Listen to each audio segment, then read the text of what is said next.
Hello children. Till now we have learned about the sexual reproduction in organisms. Means in the asexual reproduction there is no fusion of male and female gametes. The single parent can divide and produce the offsprings. But whereas in the sexual mode of reproduction there is a involvement of both the parents. So it requires both the male and female gametes. So here the male gametes are the sperms and female gametes are the ovum. How the plants, we have learned how the plant reproduced sexually. That is due how the process of pollination takes place and fertilization takes place and the development of fruit takes place within the from the ovary of the flower. Same as that here in the organisms, in the other organisms also the male and female gamete fuse and produces zygote. Okay. So now we will learn about the reproduction in placental mammals. Here the word placental. Here why we are specifying it as placental mammals means there are other mammals. Here the word mammal means the animals which give birth to their young ones and also feed their young ones with their milk. So it is related to the reproduction. These two are related to the reproduction. How the process of development takes place in the mother and also how it feeds. These are connected to the reproductive part. What are the hormones involved in that one? How the process takes place. So now that's why I am specifying here why we are calling placental mammals. Means the mammals means here they give birth to their young ones and also feed their young ones. Those are called mammals. But here placental mammals, we are specifying as placental mammals. Why? Because there are other mammals which give birth to their young ones and keep them in their pouches until they develop. Those are called marsupials. Whereas they lay eggs, but they keep their eggs in their pouch until they hatch and develop. And also they feed their young ones. Those are also comes under mammals only. But there is a variation between them. So here the placental means the development of the baby from zygote to a young developed baby. We call so within the placenta of the mother womb. So here the placenta itself serves nourishment to the baby. So that's why here we specify it as placental mammals. Okay. In that now we are going to learn about male reproductive system. Here the male reproductive system consisting of pair of testes. These testes are present in a pouch-like structure called scrotum. We call it as scrotum. So these testes only produces the sperms because of the presence of hormone called testosterone.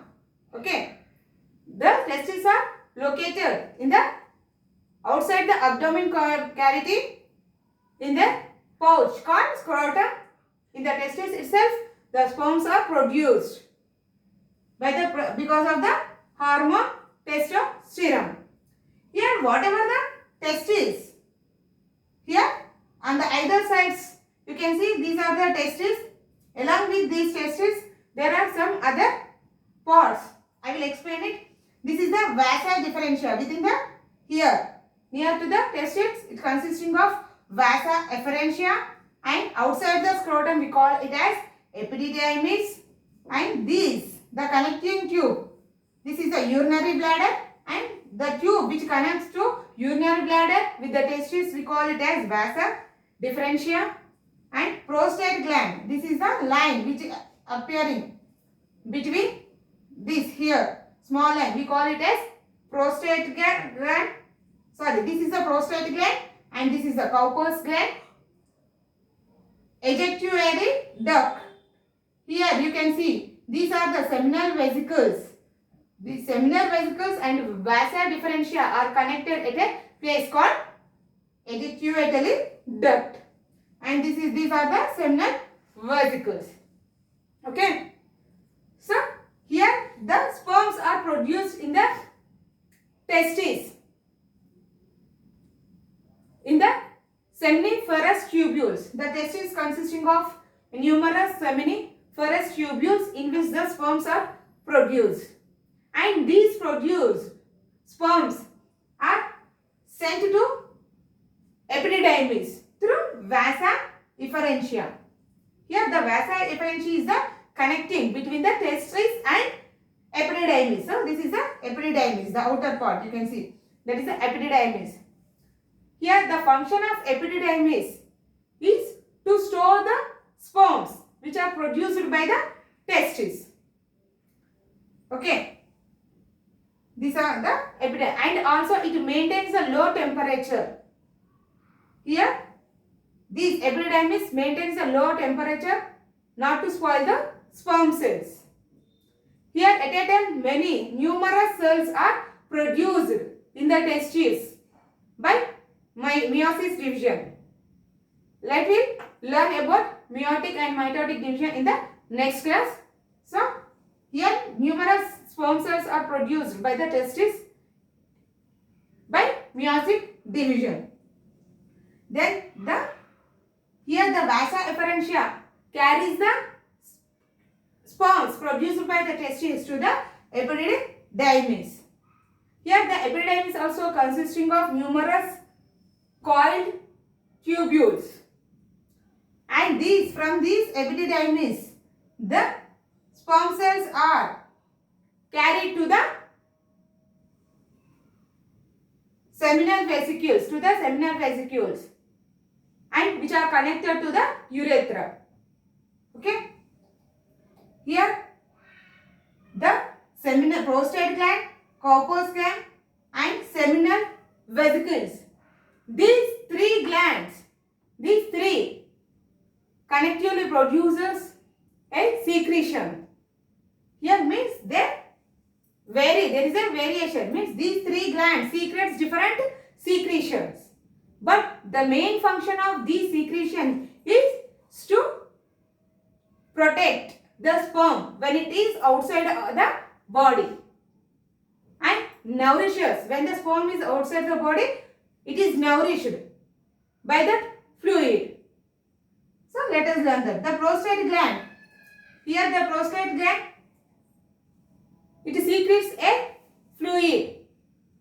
This fluid will give energy to the sperm. This fluid gives energy to the sperm. Whereas the Cowper's gland, it nourishes the sperm when it is inside and outside the body. Next, the seminal vesicles. So, seminal vesicles secretes the fluid. This fluid neutralizes the acidity. Means when the sperm is in the urethra, the walls of the acidic nature is neutralized by this fluid. So these three, prostate gland, Cowper's gland and seminal vesicle secretions, the collective called seminal plasma. Seminal plasma. These plasma or these secretion will help the sperm to live for for long time when it's outside the body and maintains the low temperature. Okay. So this is the vasa differentia. Through the vasa differentia only the sperm cells are transferred to the urethra. Okay. Next one is ejaculatory duct. Here the ejaculatory duct is the place where the vasa differentia and seminal vesicles join. So these two are connected through the ejaculatory duct. Okay. So this is about the male reproductive system. So this is a urinary bladder, vasa differentia. Vasa differentia is present here. This is the testis and this is the scrotum, prostate gland, corpus gland, ejaculatory duct, seminal vesicles. These all collectively we call as male reproductive system. Okay. If you see the cell of the sperm cell, this is the structure of the sperm cell. It consisting of a head piece, mid piece and tail. The sperm cell consisting of head, mid piece and tail. Here the head piece consisting of acrosome. These acrosome help the sperm to penetrate into the nucleus of the female, means to the egg of the female. When the fusion takes place, this acrosome helps to penetrate into the egg. Okay. See, this is a head piece till here. It consisting of acrosome and middle one is the nucleus. This is the neck piece. The neck joins the mid piece with the head. And the mid piece consisting of mitochondria. This mitochondria gives energy for the sperm cell. And tail. This tail helps in the movement of sperm to penetrate into the egg cell. Okay. This helps just like movement for the movement itself. If you see how the anther, when it develops when the pollen grain develops a pollen tube and ruptures the wall of the ovary and enters into the egg cell. So both the nuclei fuses there, develops into fruit. Same as here, the nucleus which is present in the sperm cell will fuse with the nucleus of the egg and develops in the formation of zygote. Okay.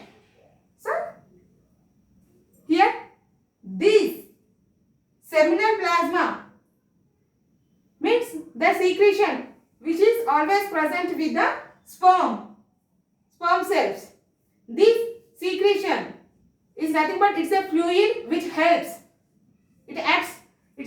This fluid helps the sperm cell to move easily from testis to vasa afferentia and for the penetration of the egg cell also. Not only for that, even it nourishes the sperm cell for particular period. Why? Because the sperm cells may not be live for a long time because of the high temperature. Okay. This is about the male reproductive system. I hope you understood this one. Thank you children. See you in the next class.